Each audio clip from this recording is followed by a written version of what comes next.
What is good, my dudes? Welcome to the podcast. Welcome to the first podcast, and welcome to the first of many podcasts. Today, special guest, very special guest, my sponsor for years and years and years, but one of my best friends, one of the best people in the glass community right now, has been to Glass Vegas. He does his own work. He made his own brand. Very big, very popular now. The man, the one and only Robert from Rigteous Glass. Hey, what's up, everyone? Thanks for joining us. All right, my dude. So, real quick, let's take a dab before we end up starting. If you want to take a dab, I got Runts here. I got some. This one's Italian ice. This one is, I believe, white truffles. Nice. And what do you have right there? That right there is some peanut butter cookies from the boys. I just pressed that, freshly pressed. And this, I believe, is G6 or something like that. G6. G6. Do you know what the G and the G6 is? I'm not sure, bro. Really, I just look for a really good flower to press. You know, if the aroma is there, I go for it. You know, I usually try to go for sativas. I like more of the fruity taste of sativas, the lighter color as well. This one has a really nice smell to it. Yeah. Extreme. But the color in it I like. Yeah, know? dude, it's super light. This is like straight up shatter. Mm-hmm. Like, this doesn't look like it's been swished. This is like just shatter that's been sitting. Give it a run, bro. Give it a run. Dude. I'm gonna run and grab the timer real quick that I forgot. Go ahead and try that and let me know what you think. Yep. So the main question I like to ask literally everybody, everybody, when did you get introduced to weed?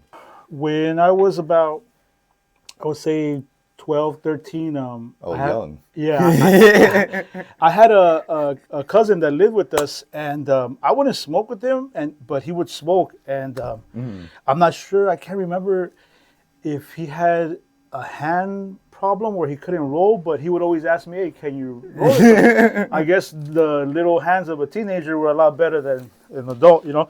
So I had learned how to roll with a cigarette. I'm sorry, but I think I have a theory. I think as we get older, what's the one thing you hate about rolling? When you break up the bud first, right? Hands get a little sticky. It's kind of hard to roll. You don't think maybe his hands are a little sticky? He's like, "Hey, yo, primo, can you help me out real quick?" It could have been that, or he was a little too toasty from his drink that, you know, he probably couldn't do it. But I had a technique from using a dollar bill that he had showed me. You know, and I was a really good roller as a young kid without even smoking. And when my neighbor across the street, he was about 2 years older than me, he found out that I knew how to roll. He would ask me to roll his joints. And one time he asked me, "Hey, do you want to smoke?" You know, and I said, "Let's try." Yeah. And I remember I was across the street with him. We were playing basketball. Took a joint hit, and man, I was so paranoid I didn't want to go home. And I lived right across the street. And then after we saw a movie or so, you know, I felt a little cool. I went back home. My mom was asleep. I slept it off, and I was like, "Oh shit, this is all to it." Yeah. And I kind of, liked it from there. But through high school, I just would, a joint out of an apple, sometimes out of a can and stuff. Yeah. And from there, it just basically stuck. What I did is I saw an opportunity when I was young. I remember I used to build these little mini bubbler bongs out of the M&Ms. Yeah. I would come to downtown and buy all the parts. Back then they would sell just the parts, like the bowl piece, the stem, and I would put them together and sell them to my friends, and that's how I got into the wholesale market in downtown. And so you would go there the age of 13, 14 years old? No. That was already later on. Yeah, probably when I was a senior. Okay, when I was a senior, I saw opportunity to make a little bit of money with some of my friends, getting something at a low price and then selling it to them. So already in high school, you already had this entrepreneurial kind of mindset. Yeah. Where hey, I want to sell, make money. Yeah, bro. I actually remember my mom. God bless her. She bought me my first digital camera. I told her, and I told her what I was going to use it for. And she said, "That's fine. You're starting your own business. You want to do this. You want to do that." And I remember I made my first paper catalog, and I can probably find a couple of friends from high school that remember me passing out that that flyer at gigs or at shows, asking people, hey, give me a call if you want to buy a piece or something like that. And after that, I just stopped. I went into the trade. I was a plumber for about 10 years. I got injured. I couldn't do it anymore. So I tried to do my own business as a contractor. And that's when I went back to downtown. I went looking for work there. I asked them, hey, do you need anything, installation, anything like that? Yeah. And that's when I met a lot of the owners down there. And we built a relationship of trust. And one of them, bless his soul, Pakistani man, he gave me the opportunity to manage his first smoke shop, retail smoke shop. He owned a wholesale smoke shop business, but he never owned a retail. Yeah. That was his first one. And he liked the way I was charismatic and conducted myself as a businessman. Yeah. And he gave me the opportunity to manage his first smoke shop. I turned it around. We bought it off somebody that didn't want it anymore. It was right there in the city of Norwalk. It's called the Cigarette Spot, maybe a block away from the Mind's Eye. Across the street from the Shuteria. Yeah. Yeah, I did that for maybe about, I want to say good three years. After that, And this was at like what age do you remember? I think I was at age 25, bro. At age 25, yeah. I was at age 25. So you're already running your own, well, not running your own, but you're basically running the shop for another guy. Right? Running so the you're shop already for, getting the yeah, idea I believe he saw is that I had an enthusiasm for the culture. I liked smoking, number one. If you're not smoking, you shouldn't be in this industry. Yeah, of course. Because it goes hand in hand. That's what has allowed me to excel and bring out new development. And after we sold his store for probably double, triple the amount, he brought me into the wholesale in Los Angeles. And right there, I just brought up the numbers. We introduced the electrical devices. We started the e-juice in downtown. We were the first in there, actually, yeah. And I was one of his first developers in making the vape pens for concentrate. Oh, really? Yeah, we would get a lot of different products from China, and he would give it to me, and I would have to try them out to see which one would be the best one. And I would, So this like cartridges and stuff like that? It wasn't the small cartridges, how they come now. Yeah. These are very small. Before the e-cigarettes were a lot larger. They were maybe about 5 ml. These are now 1 ml. Huge. They were huge. But those coil systems started where all these devices come from. When I got into the industry, we were developing vape pens against the G-Pen. We were competing against the G-Pen. Really? Yeah.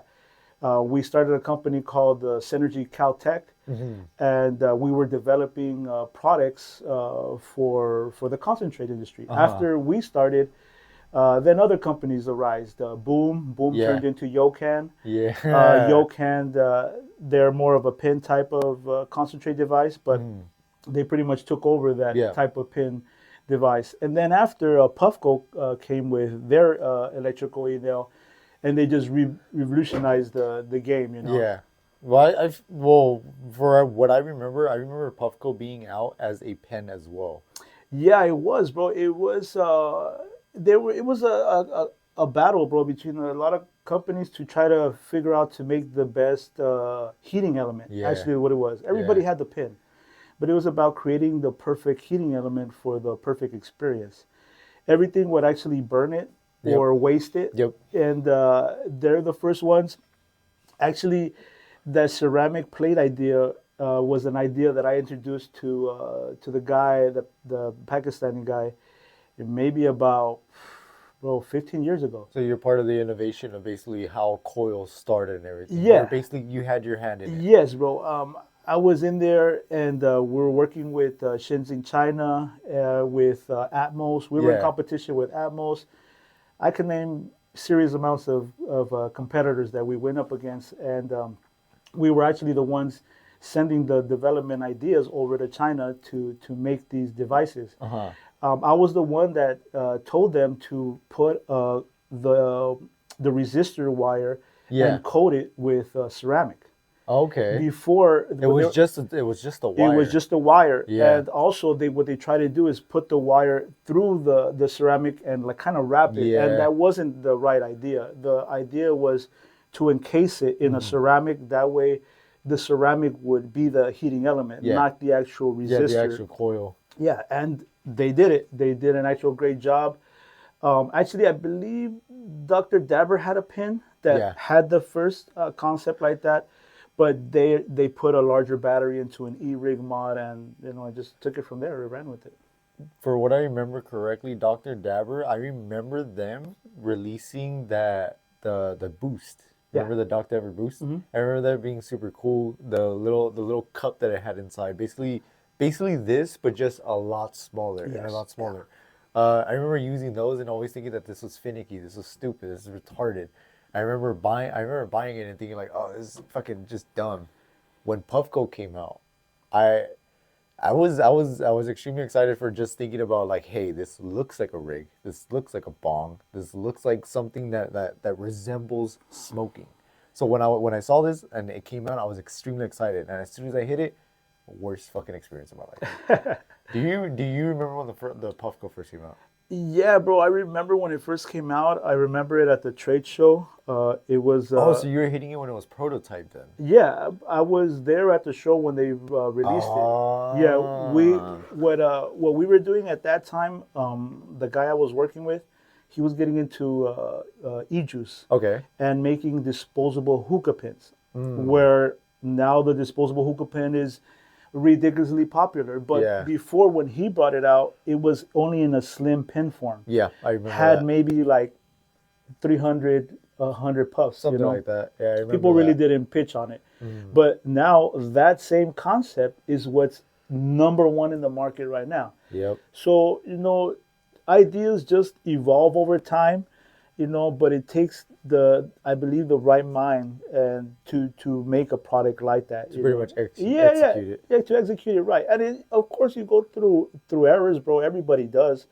But I bet you now they go through less errors than what they did before, because they've been in the industry long enough to already know their mistakes, gone through their mistakes, hear the feedback from their customers, and they should be up there by now. That hearing the customers' feedback, I believe, is number one. And I think they did do that, because they did do a lot of changes. And you being a number one customer of theirs, their product has got better over time. I mean, I've been with them for as long as I can remember. Like, I've always been buying their products and everything. The only issue that I do have about it is cleanliness on these pieces is a little more extra than what you would be used to on an actual rig. I know people want to have that debate about like, oh, it's way harder to clean a rig actually, and like you have to do this and you have to soak the banger. Bro, it's this the is same. Convenient. It's just a convenience, bro. But think about how dirty this gets. Give me a second. Let me take that. Yeah, go for it.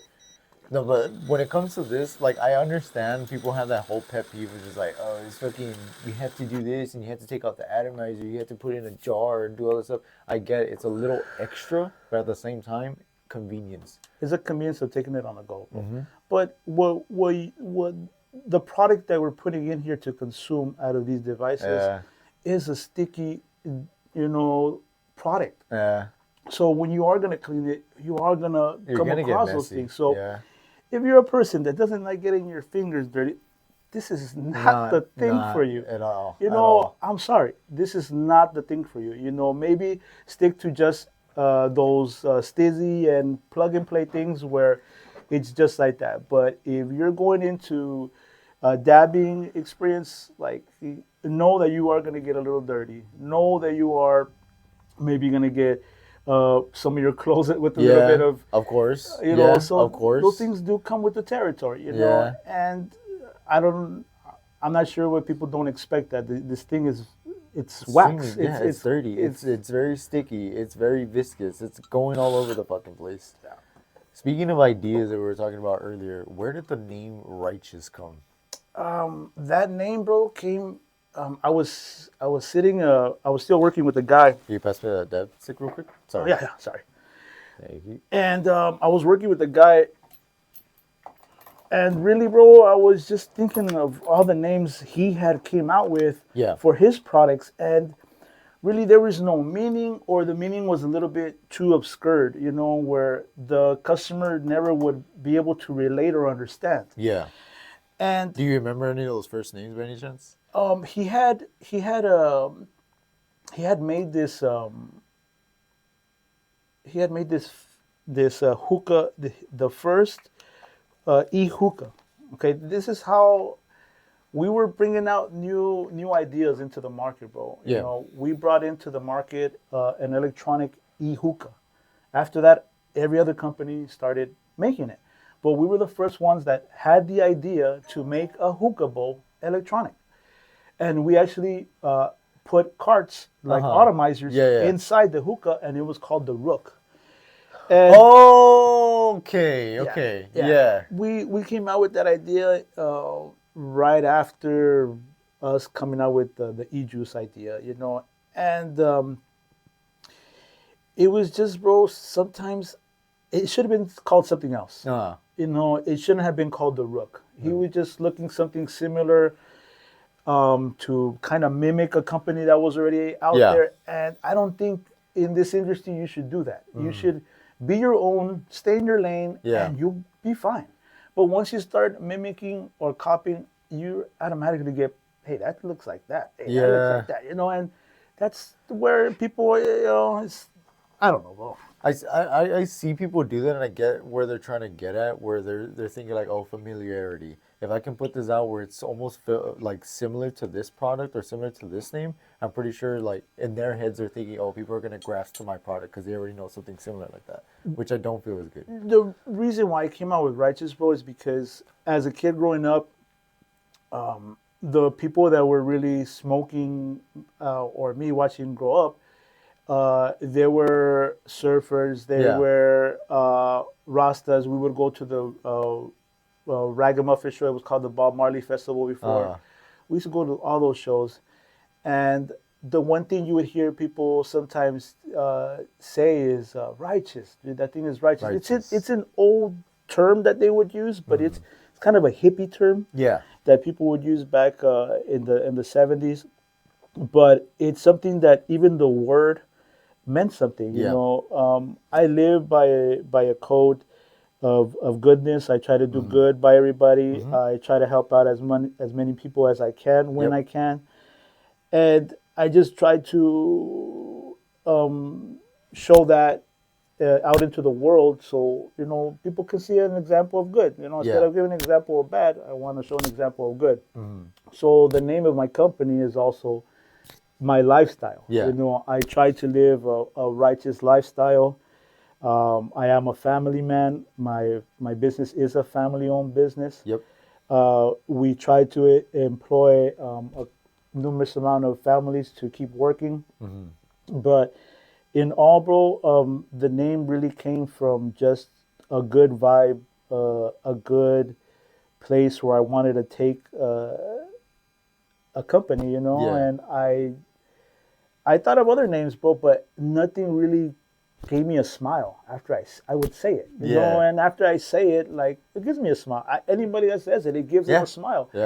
When people first found out the name, it was like a turn of heads, bro. People would be like, oh shit, this is, a name that's related to the industry, related to what somebody would say if they're stoned, But it's righteous. It's righteous. It just, I remember the Ninja Turtles, Michelangelo, righteous. It was just something that you would just say when you're kind of like just hyped up. Or just, it was cool. This thing is nice. And that's the first. I remember. I don't remember the exact first moment that I went to the shop, but I remember specifically seeing a Righteous Glass piece. It was the one of the recyclers that you guys had. I think, if I'm correct, it was a yellow one. Okay.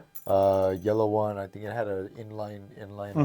The Jet Perk. I got it at home. Dude, it's so fucking nice.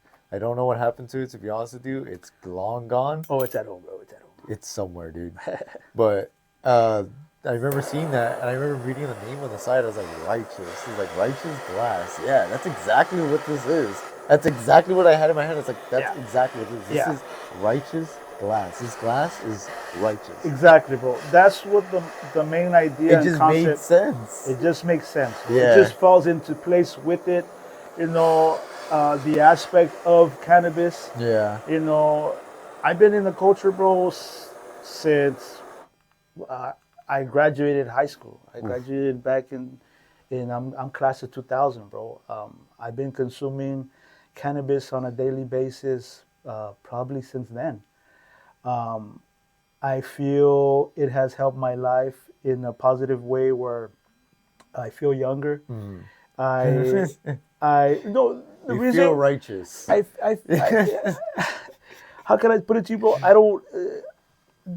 When it comes down to smoking, it makes you relax. It makes you feel calm, and it doesn't probably get into situations that will probably make you stressful and stuff like that. So I'm very. I have a very low stress level in my life because I smoke. You know, more breakfast, brunch, lunch, snack, dinner, and before I go to bed. You know, it's something that's part of my life. It's been part of my life for as long as I can remember, more than half of my life. And you know, my family accepts it. Yep. My mother accepts it. My family accepts it, and they see that it opened an opportunity for me to have a business. Yeah. You know, when I was younger, I did get arrested for selling weed. You know, Really? swag. Yeah, I was a kid skating around Southgate selling brick weed. You know. Yeah. And yeah, bro. And I got caught a couple times, and after that, I promised, I swear to my mom that I wouldn't be doing that anymore, and I figured that I would just go another route and sell products that people sell the weed to, you know. Yeah. So it goes hand in hand. Now I'm not gonna get arrested. Now I'm not gonna get harassed or anything like that by the cops. Yep. And I make a living off of it, and That's I help. really good. I employ other people to help them make a living to support their families as well. Was there any point in time where your family was just like, "Oh, you're gonna do that, you're gonna do that"? Yeah, or was bro. It all support. Or was No, it wasn't. It wasn't all support. I'm gonna tell you something right now after I indulge in this real quick to let out a little. Take the dab. Take the dab.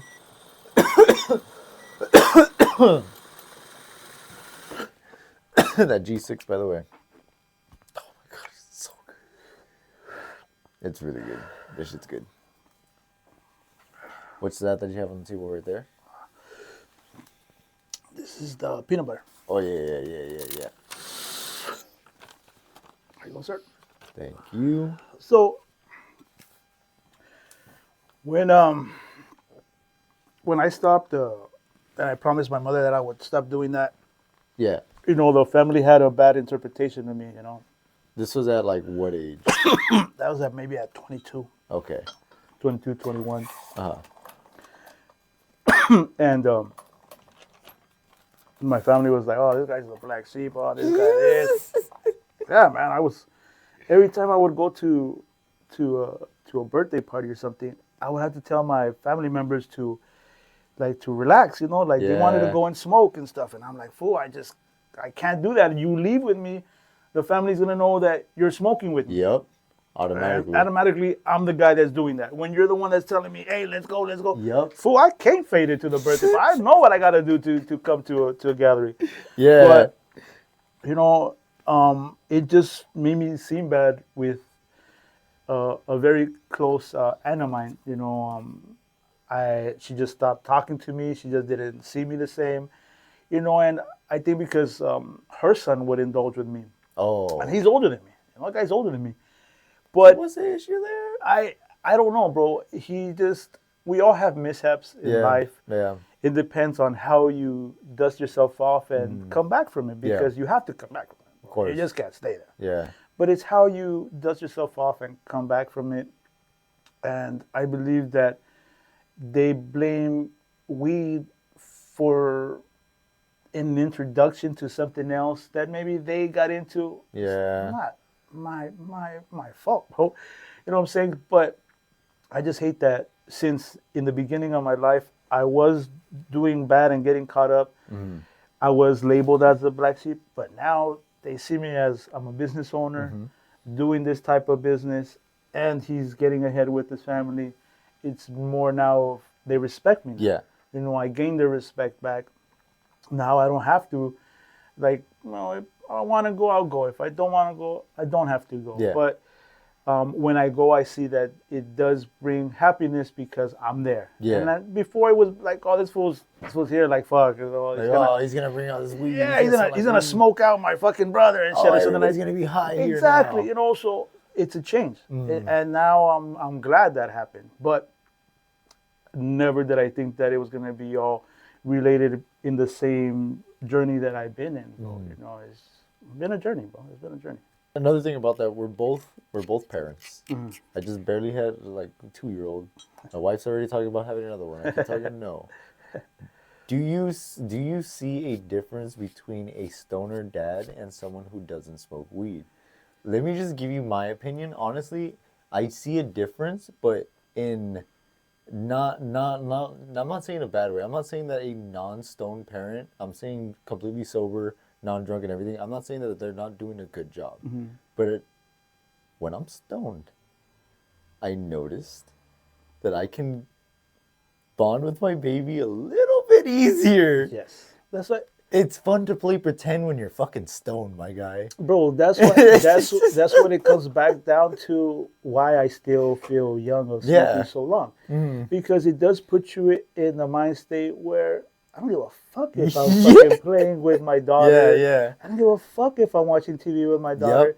Because, bro, you're with your daughter. Those memories are going to go with your daughter. Of course. It's actually a positive thing that we're doing when we're doing those things. You know, so I don't know, there's just a misconception probably of stoner dads that, you know, they get too stoned. If anything, is the opposite. I think we 100%. give more attention to them. We're 100%. with them more, in tune with them. 100%. But I think that's a whole nother thing that we should be talking about as well. It should be a whole nother subject of the matter where, you know, after, we indulge, we go to the park with them, you know, or something like that. That people are able to see that, you know, the joyfulness of the children when they see their fathers having a good time with them, you know. I think more or less people have the mindset of like, oh, he's gonna smoke and he's probably gonna fall asleep and forget about the kids or some shit, which is completely false. As soon as you smoke, the first thing that happens is, hey, let's go do something. That's the first thing that comes to mind. Let's go do something. Let's go do anything. The park, fucking. Let's go to an amusement park. Let's go see some fishes. I don't know. Fucking go walk next to a lake. Just do something. Just something. Yeah. It's always giving me that little jump to like, hey, let's go have fun. Yeah. I honestly feel like weed doesn't really make a difference that much into like, oh, like how you can take care of your kids and stuff. Like, yeah, I'm stoned, but it's not to the point where like I can't function. Yeah. I know what I'm doing. I know exactly how to take care of my daughter. It's not alcohol, bro. Alcohol impairs you. Yeah. You know, marijuana doesn't impair you. It actually kind of alerts you to more things, maybe when you shouldn't be alerted at that time for those things, you know? Extremely overreactive about shit. Like you're at a stop sign for longer than you should be. Yes, or, you know, you keep looking at your speedometer because you're like, fuck, am I still driving fast? Am I 5 over? Am I 5 less? Yeah, so, you know, it does that to you. It doesn't do a negative effect like alcohol where it's going to impair you and make you fall asleep. Like behind the wheel where you're feeling that you can't control yourself. You can't control your eyes, you know? With herb, you actually know, like, hey, you know what? I'm stoned. I'm just going to knock out right here, right now. You know, you know that already, bro. Yeah. With alcohol, you really don't have that kind of judgment. It's more like, nope. I think I could drive. I think I could do this. Yeah, it's just down the street. Yeah, I could do it. You know? What do you think is a lot stronger? If we were to smoke about 1/8 of weed or keep on dabbing, let's say five dabs consecutive? I think the way the smoke is produced, bro, it hits you in a different way. So you feel there's two different highs between flower and concentrate? Yeah. It's when you smoke flower, it's more of a dirtier high. I call it a dirty high because the smell, the aroma that lingers with you, keeps you in a state of like, fuck, I'm fucking faded, I'm stoned, I'm dead, you know? Yeah. Where you do get a little more stoned. Yeah. When you take a dab, you take a dab and you're stoned, but you're able to talk and function. You know? So if I would have maybe smoked a blunt, I would maybe have been like, damn. A little bit slumped more, you know. So it does give you a different feeling. That's why I love, you know, taking my dabs, bro, instead of taking a flower. But flower does come in handy every once in a while. A nice joint, you know, with some thin paper will be good, you know. Yeah. Do you prefer, I mean, you use a rig all the time. You have your Puffco as well. I know you go out and you constantly bring your Puffco with you. I see that. Do you prefer, if you're at home, are you going to grab the rig first or the Puffco? I'm going to grab the rig first. If I have all the elements to do it, the rig comes first. That is a device that's meant for, maybe if I have something that's super like, how can I put it to you? I want to probably check it first, you know, because that you're able to check it because of the temperature. Yeah. You know, with this, you burn it too high, you burn it too low, you're not really gonna, you're not really getting a good test of it. With that, you're always gonna get a perfect test because that always burns at a perfect temperature. Yep. You know. So with this, you're just gonna get more of the bigger dab. You're gonna get more of the function of the nail. You know, where you're gonna get probably more stone, but like I said, that's gonna give you that perfect flavor that you're probably trying to find, or you should test stuff with that one. That's what I always suggest. So Puffco is more or less like for like your rosin dabs and stuff like that. Yeah. I would do rosin dabs with this, but unless you know how to take a dab off of this. If you don't know how to take a dab at a good temp with this, you're burning your rosin. You're going to be wasting it. So for what? Use that. Of course. Do you remember by any chance your introduction to concentrates? Do you remember your first dab? You're like, that dab was so fucking I can't remember shit from it. Nah, bro, I can't remember it, honestly. I just remember one time, it was early in my concentrate days. It could have been, no, but, because I'm telling you, we had the pin. Yeah. And we were taking it to shows to show it and stuff, you know? Yeah. So, like, the boss, actually, that's why he would take me to the shows, because I smoked. So the best way to sell a product is to actually try it out. Like, hey, it works. Bro, I would just be getting stoned. That was my job. And he knew it. But another thing is that I was a salesman, too. I can still talk. So you were stoned, but you were competent. Yes. Bro, I made thousands of dollars while I was high still. You know, so it didn't really matter. You know, but he saw that I had a gift. While I partake, I was able to bring in money. I was able to bring in people's attention and stuff like that. But it always involved me partaking. I had to partake. We came out with the dry herb vape they called it the ninth element. Bro, I was like, oh God, here you go with another name, the ninth element. They're still in business, aren't they? No. The vape is still in business because I believe Randy's or another company just branded the vape. Yeah, because I remember I feel I'm getting it mixed up with G9. Yeah, but this product, bro, when we brought it out to the show, it was a dry herb vape. And how are you gonna show that it's an actual vaporizer unless you're smoking and vaporizing it? You have to show it exactly. Yeah, because nobody really back then, the portable vaporizer in a pen type didn't exist. The only was the once you connect them to the wall, the volcanoes and shit like that. Well, we had brought out one of the first pen type. And it had a big battery. It had like a mod battery at the bottom, but you couldn't really see it. You couldn't take it out. You could just charge it. And it was for flour? It was for flour. It was called the ninth element. Okay. And this shit, it worked. I was fucking vaping, getting all fucking vaped out at the show. And he would come around. He's like, how's it going? I got a couple orders, you know. This does, people are liking it. They're digging it. They just, I don't think they're digging the name. You know, the box looks pretty plain. We're not showing really what it is. We're not putting that much information on it. So all that takes an effect on how your product is going to sell. How is it going to get attention? How is it going to get attraction from shop owners and shit like that?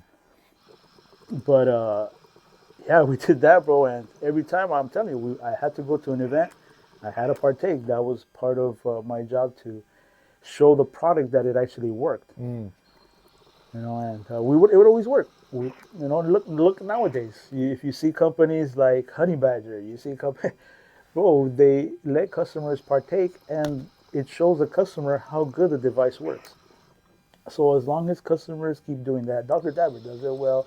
I believe Puffco does it, but they do it. They usually have lounges at the events where people are able to use their devices, but that allows you to show how good the device is. You know? So that I believe that I was one of the first innovators of that type of salesman to show that into the market. Yeah, we're doing that since back then in San Jose, and that's where it goes back down to the story of the first time where I took the dab. Yeah. They gave me this dark stuff, bro. It was dark. It looked like fucking the shit that's built up at the bottom of the like Reclaim, all fucking waxy. It looked like that, bro, but it had its own taste. It was just the way it was processed. I do remember wax when it first came out. It was a little funky looking, but it did have its taste. It did have its taste. It was good. It was just the way it was processed. Yeah. And it was from up north. It was from San Jose. Okay. So I was dabbing that, bro, and man, that shit it just smacked, bro. It could have been that it was just, longer sitting terpenes or what, but that shit just put me on back and shit. And it was a 2-day event. We went back the second day, and we never came across anything that was like light. Everything back then was always very dark. Dark, viscous. It was a dark type of product that was being run. I remember we even got this guy that he wanted us to sell him our vape pens that we used to import, and we used to import them with the battery and the cart, the 1 mil cart. Yeah. And it was a slim battery. We were the first ones that brought in the slim battery into the market too. And this guy, what he wanted to do is what's being done now is fill up the carts, but with his type of oil. Okay. And his oil was dark, bro. Back then, I'm telling you, it was dark back then. And but the potency of it was fucking high, bro. It was something else. Yeah. And this guy told me, it was an old hippie guy from up north. He told me that the next step that they were going to do was use sound frequency to separate. I did remember that was a thing. That was a huge thing for a lot of people. He was going to do that next, bro. He was telling me he was going to do that. After that, he just never came back. I'm pretty sure he found another source, or he went directly source, because he was picking up maybe about 300. I don't know if you heard about this. I'm not sure if it was Dr. Dabber or what company it was, but it wasn't sound, but it was vibrations. So they were claiming that they had a coil they had an insert that had no coil system. All they had was a vibration system that vibrated the wax so fast to the point where it made it bubble. So it made it burn under vibration. I don't know if you ever heard of that before. No, I haven't heard of that one, but I have a tank from Yokan. Yeah. That it's crazy. This technology is called, I forgot what the technology was called. It's on the box. But it looks like aluminum foil. And when you hit the button, bro, it just like immediately emits red. Like, oh, fuck. Boom, like ridiculous. And I'm not sure if the top plate thing is like a glass where it holds the wax on there, but I never tried it, but it just looked too crazy. But honestly, I'll show it to you next time you come. But being that quick of a heat, fuck that, dude. I don't know. We gotta try it out, bro. That's scary. I think it also depends the type of battery, because back then it was only one type of voltage. And now there's variable voltage and shit like that. So maybe you can get one that doesn't heat up as quick. So they won't burn your lungs. Yeah. It was just crazy, bro. It was an intense heat reaction that as soon as you would push the fucking button, it would light up like a light. like that. Like, what the fuck? Normally that shit takes at least a couple seconds. Yeah, time to heat up. Like, look at these fucking things. This still takes time 30, to heat 40 up. seconds to that heat shit up. was a fucking instant. But I think what it was, it's it's a smoke and mirrors product where it may look like it's a product that's meant to work and like, wow, it's hip, but it really doesn't work. So it's just like aesthetic. It's just like, hey, look at this. Yeah. And that's what I believe the consumers need to look out for, in the market, to look out for those type of products and shit, because there is a lot of them out there. I do see them. Yep. And they just gotta beware. They gotta beware. There's a lot of products out there that are claiming a lot of things, a lot of big things that don't do much. Yeah, they don't do much. They're just there to really give you a show and stuff, but they're not there to really give you the experience of the cannabis that you're trying to consume. So the shop that you guys have open now, the one that's here in Maywood, is this your first shop, only shop? Yeah, we actually opened that after we had this business, the glass business. Yeah. And we had that maybe already for, I think, over 8 years, I believe, bro. Yeah, the shop. Wow. Yeah. Well, actually, it can be, bro. It has to be 5 years. Sorry, 5 or 6 years, because I feel like it's been longer, dude. When Lena was born, when my wife was pregnant with my daughter, that's when we actually got the store. We got the store because I wanted to give her a place where she can actually stay there and work while she had our kid. And that's what I remembered. That's the time when that happened. It wasn't earlier or after the fact. It was when she actually got pregnant. So I'm gonna say 6, the max.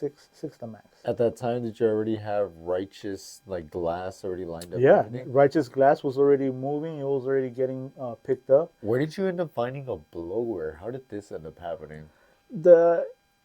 Since I told you that I was into contracting, my main trade was plumbing. Okay. Yeah. So if you see here in our studio, I showed you all those copper lines, piping and everything. All that shit is what I do. That's so you're very, very keen to it. You know exactly what you're doing, bro. That's like the back of my hand, bro. I did that for 10 years, so I know easy. I used to get paid to do that. I went to school to do that. I was a tradesman. Yeah. But I got hurt and I couldn't do it anymore. It doesn't pay me as much. Yeah, I just left it. I like what I do. And it's almost in the same field. I'm able to do this and build it and however I want because I know that knowledge. Yep. But yeah, we had this business 2 years prior from us getting the shop, or 3 years prior from getting the shop. And already at that time, the name already had picked up. The first 2 years, it was pretty tough, to get your name out there in the industry. So at that time, when you were barely getting your name out there, was it just you guys having glass and going to shops and be like, hey, we got this product? Yes, and we also did trade shows. We did. Okay, so you've been going to Las Vegas for a while already. No, not Las Vegas. Not Las Vegas. We used to do Champs Trade Show. Okay. And back then it was good. I would do the Colorado, I would do the Vegas one, and you're traveling. I was doing all the trade shows, bro. And it did what it does. It introduced you to out-of-state customers that are not here in California. Here in California, you can drive up to them, you can meet them in person, and that's the way I did it. I met them in person. I actually knew them already from working in downtown. So when I would run into them, it was just like, hey, what's up? How you been? And it was easy to get into the door. Without that, really being able to have that introduction, it's hard to meet any of these people, bro. Getting a new customer or walking in and meeting them is a chance. By chance they're there. By chance they're willing to buy. But it's something that you have to try to put your brand out there. There's been days, bro, where I've gone, even at this point in my of having the company, where I've gone out there, and gone to a certain store, and while I go visit that store, I maybe visit 5 stores. Okay. Out of those 5 stores, bro, none of the owners are there. I'm not able to meet anybody. I leave my card. Yeah. But the employee is maybe not going to give the card to them. You have to meet the actual owners. Yeah, owner or the purchasing manager. There's maybe sometimes a purchasing manager that does the purchasing for the store, But that's what it takes to do something local. And then the trade show is where you meet out-of-state customers, and they place orders there. You come back, you pack them up, and you pack up your stuff and you ship it out.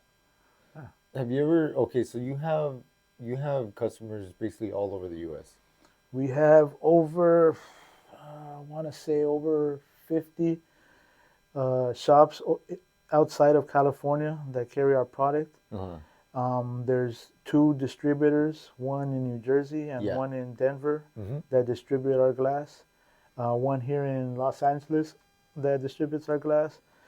And I have maybe about another 30 or 40 stores here in California that also carry our glass. When it comes to I'm just curious. When it comes to shipping out to different states and everything, have you ever had an issue where you've had broken glass on arrival? Only when it hasn't been me that packs it, bro. And that's why I have to pretty much do everything. Because if you rely on somebody to do it and it ends up breaking, it's a loss. You know? It costs you even more money than actually selling that first piece, So I always make sure that that's probably the most important thing to do. And I have years of experience of packing products when I was in the wholesale business also. So you know exactly. I know exactly how to pack.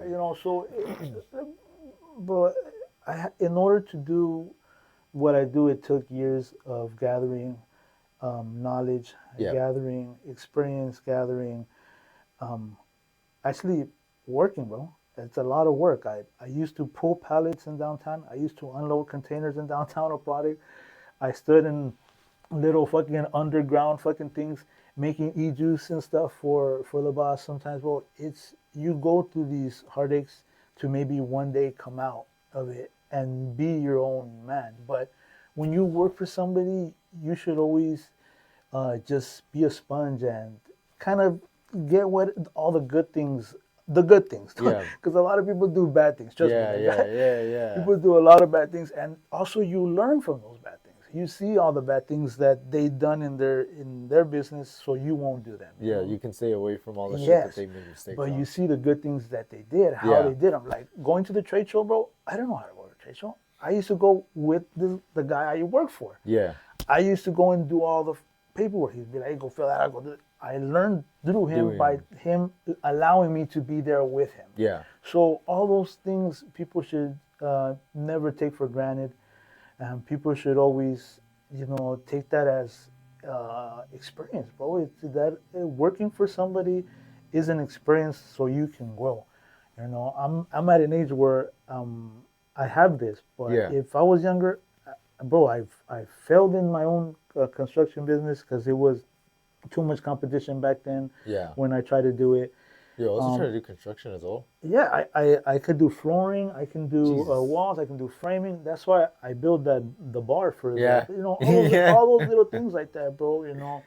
I do like the frames for the shows, all those things. The frame that you see out there, that was a design that I made for a wood guy, and he made it for me.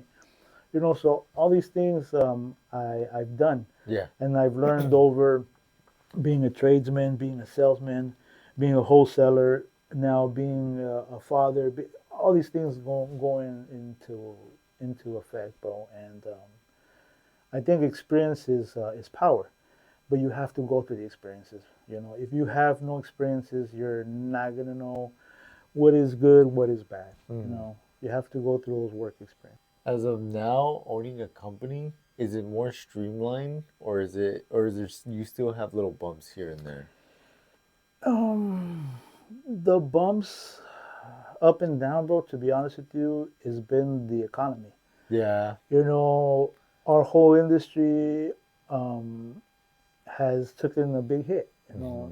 Everybody in this industry has taken a big hit. Everybody's just been on survival mode, and I don't think it's just our industry. And that's why I don't think it's the smoking culture. I think just last year in general, dude, everybody's business, no matter what you're doing, it went to completely shit. Yeah, just for an example, just to throw this out there, in my business, you already know what I do, forklift driver, whatever. Our business usually it's a $1 million fucking company. Last year we had $50 million in sales in pretty much in all our product. Mm-hmm. The year before that, we were peaking at 80 mil. Damn. So from 80 to 50, that's a giant chunk.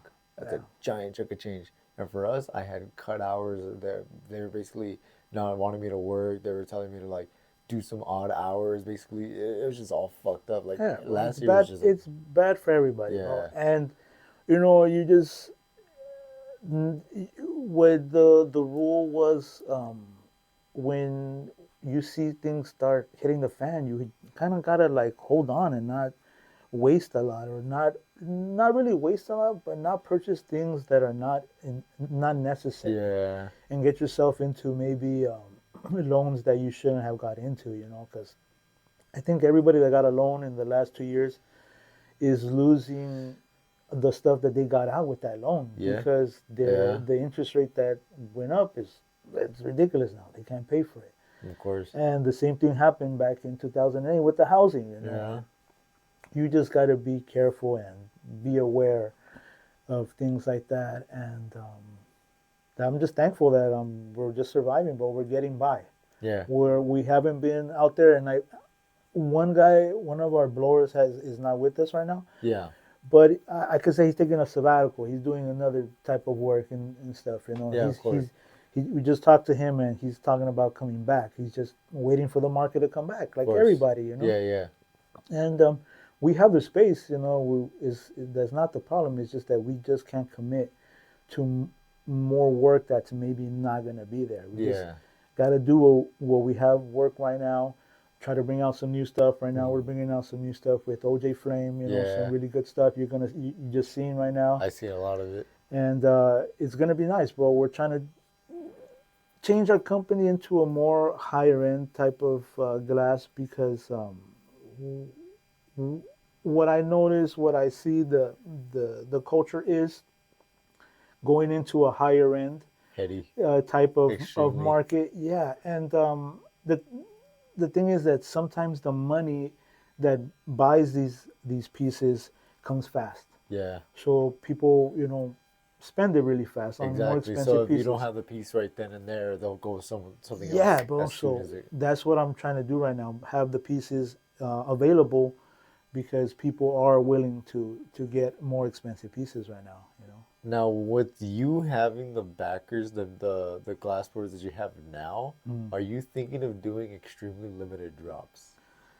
I was thinking about it, because the time frame that they're giving me to be able to do the amount that I'm asking them to do right now is taking about, I would say, a month, because they have so much other work they're doing. Yeah. But I think I'm going to have to go that route. And we were just talking earlier about having me to jump on and make some maybe pieces with them, or small parts for them. It's called parts for them.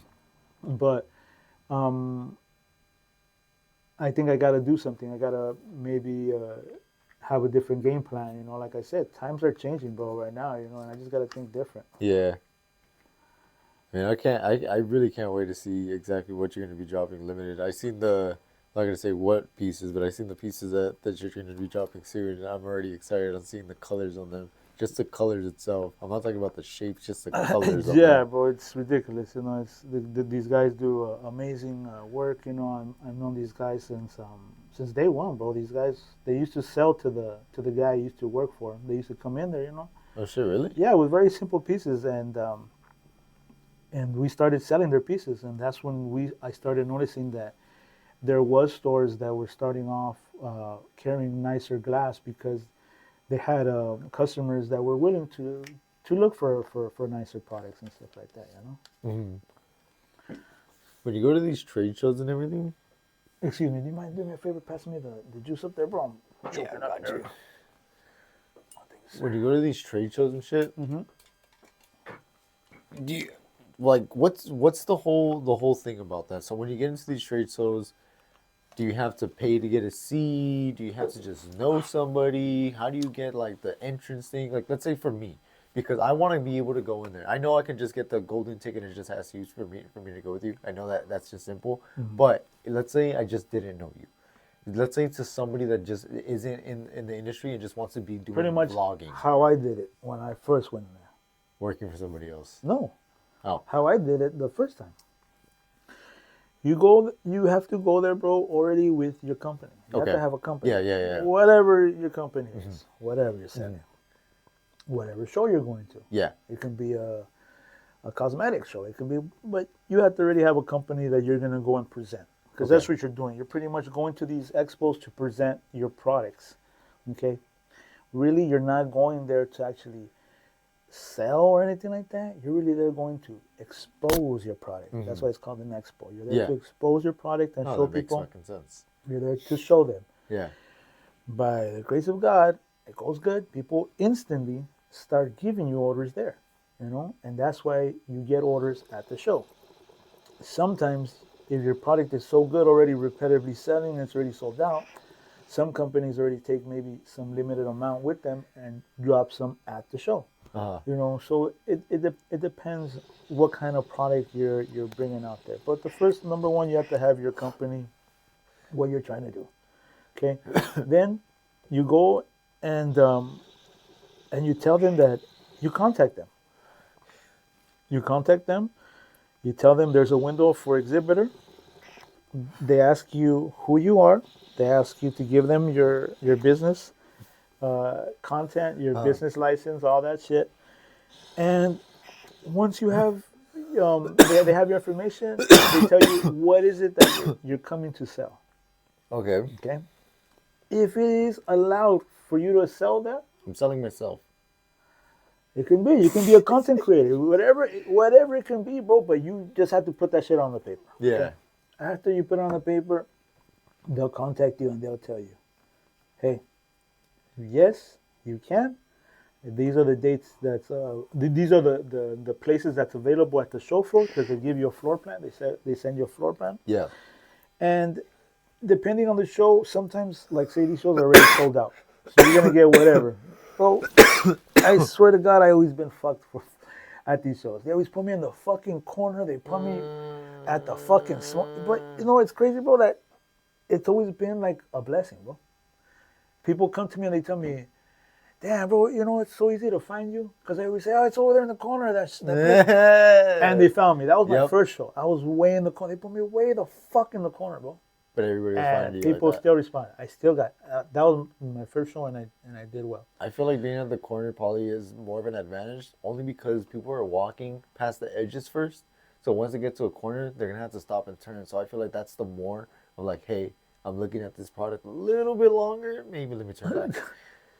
Check it out, bro. The second one, they put me right by the fucking smoking section, bro. Oh, okay. By where you go out to smoke. Yeah. But in the end, that was a blessing. Everybody that was going out to smoke was the fucking buyers. Yes. Oh, wait. They would come back in and they would stop by the fucking booth. Yeah. You know, so every time they put me in a bad spot, the blessings of the stoner of the culture has brought me back to them, you know. And it's easy. They're like, oh shit! I remember the first show. Oh, Righteous at the corner. Righteous. And it was crazy, but it's been a ride, bro. It's been a ride. Just that, like I said, right now it's like this right now because of the economy. You know? And hopefully it gets better.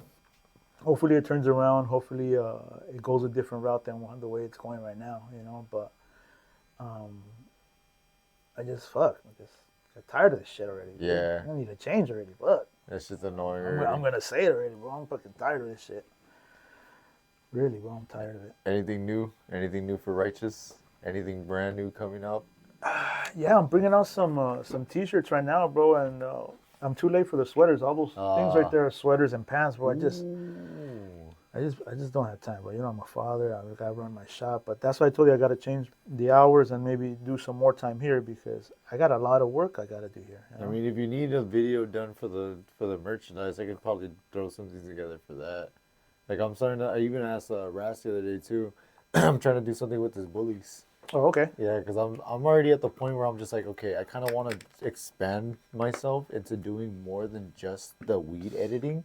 I know I can do more video editing, and there was another idea that I wanted to bring to Puffco, and I've tried dropping the idea to them, but I'm just not gonna drop them the idea without their confirmation of them to hear me. I don't want to end up giving them the idea and then seeing them post a video that shows that they took my idea. I'm extremely afraid of that. So I would rather them give me all ears and be like, hey, we're paying attention. Okay, give me the idea first, and we'll see what we can run with. It would be dope, bro. I think since lately they've been following all your fucking ideas. Yeah, it would be dope if they'll be like, hey, bro, we'll pay you to give us ideas.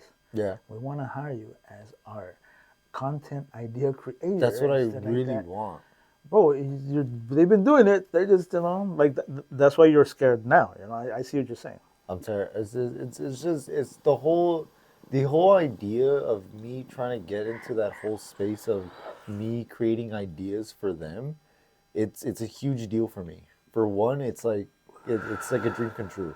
I've always wanted to do content creator. I've always wanted to just be in entertainment. But for a fucking vaping company that you love, that's even better. That's even better. It's just I don't know. I don't know how to put my foot into anything. I don't know how to talk to people. I'm just like I think, bro, you're doing it the right way where it's self-organic, and it's gonna come to you. It's just. Honestly, bro, give me a second. Yeah, but more or less, it's extremely it's intense to think about the whole fact. Like, okay, now their eyes are on me. What can I do to give them the satisfaction of? That's what I was gonna tell you, bro. They're a company that they don't put eyes on nobody. No, and that's crazy. Exactly. That's number one. So number two, so I tell you to keep doing what you're doing. Because if you just do that, within due time, karma, the blessings of karma, bro, are going to come to what you have done, what you have been working for. Yeah. By itself. It doesn't need to be asked for. It should come by itself, bro. Because you've been doing such a great job at doing it. Yeah. So that's why I always tell you, bro, you shouldn't worry about it. Just do you. And anybody that just focuses on themselves instead of trying to focus on what other people might think or do, no, just do you, bro. Do max bro. That's it. I think more or less I have the issue of just putting myself out there into the point of asking them for shit. Mm-hmm. I don't want to be that guy that's asking for too much or being up on their asses to the point where they're like, oh, this guy's fucking annoying. I don't want to be that guy. And in my head, I feel like I'm already that person because of the constant posting that I keep doing about them.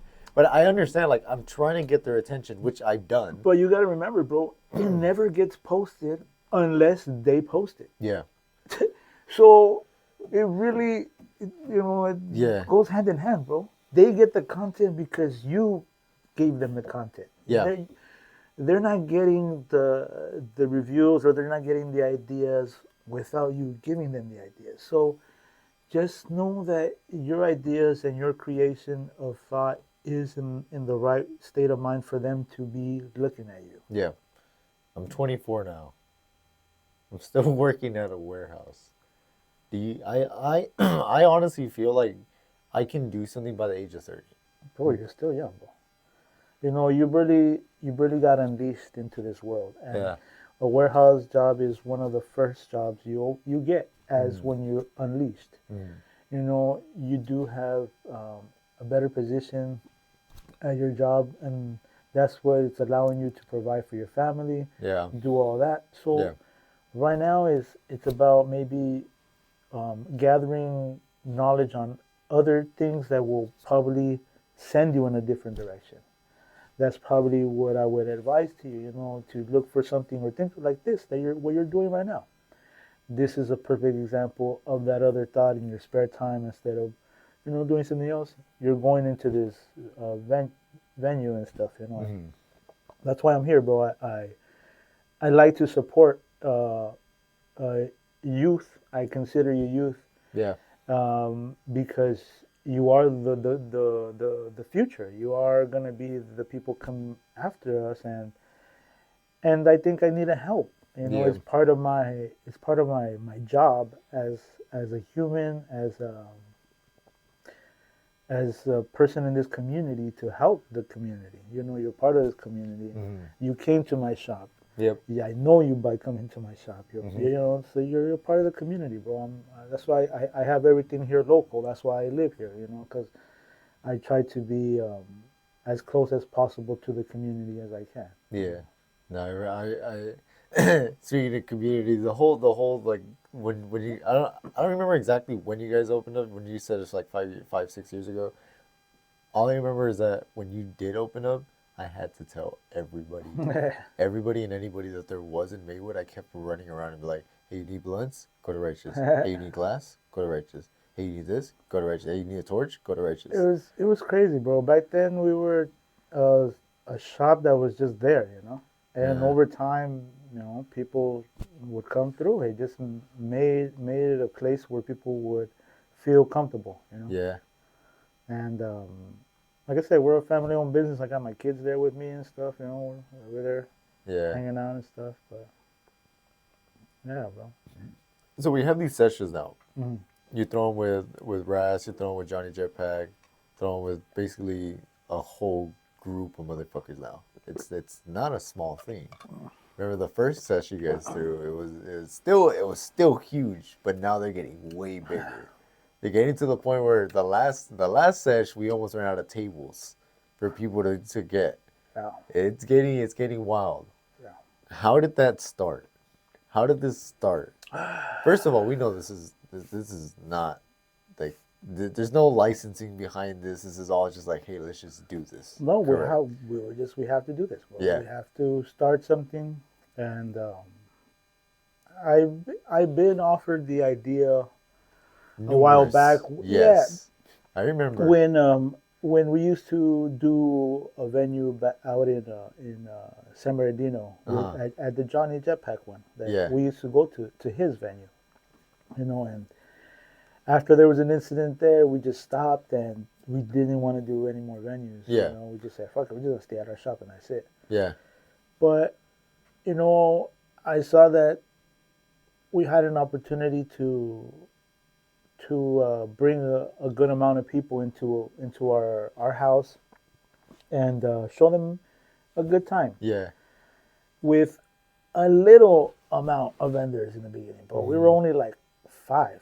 It was still. It felt like a lot. Yeah, bro, it felt like a lot. It was El Chavo Extracts, G Melts, Alvaro, Ras, The Boys.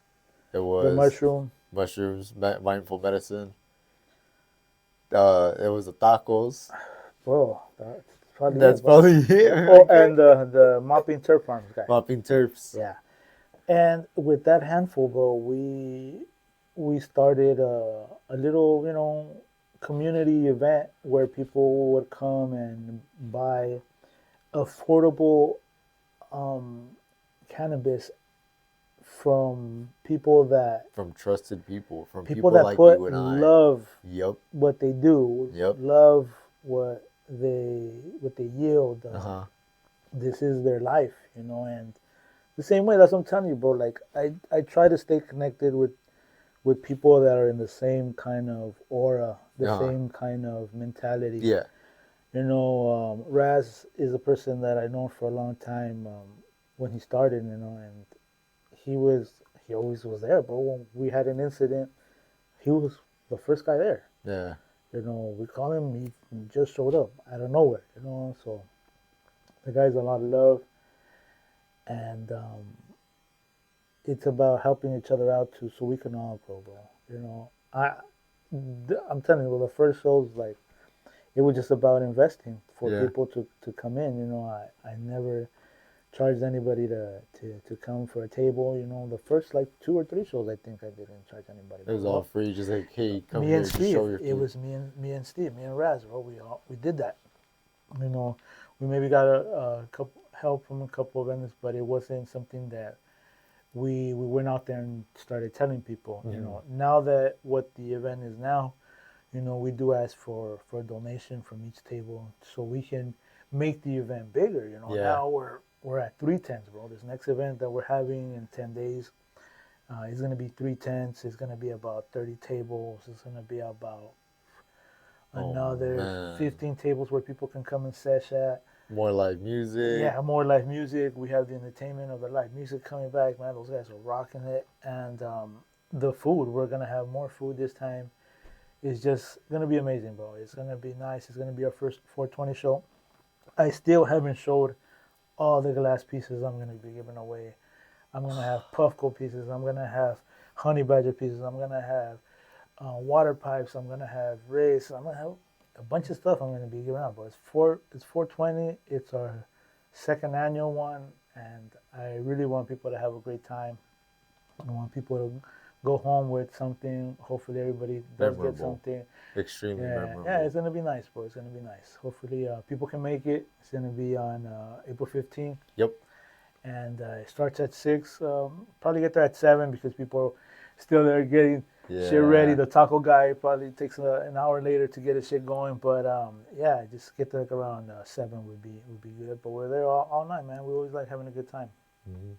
Have a great time. Anything else we want to add? Anything new? Anything coming? Anything on the works? Nothing else? Just the... Oh, we talked about the recycler rigs that are coming out. We talked about the event. And just let everybody know that we are closed on Wednesdays and Sundays. We do the Wednesday podcast and stuff here at the studio. And hopefully we get to see you guys next week. Yep. So this is going to be we're going to be doing this a weekly thing. Hopefully I can be getting these out on a weekly basis. I will dedicate myself and my brain and my night life to doing these podcasts and to editing all these things. These might take me a long fucking time. I'm not going to lie, dude. I don't know how you do it, but I'm like, wow. That's all I got to say. ADHD, and thank you. Yeah, it's a great job, bro. Great job. But this is fun. Thank you, man. Appreciate it. No worries, brother. No worries.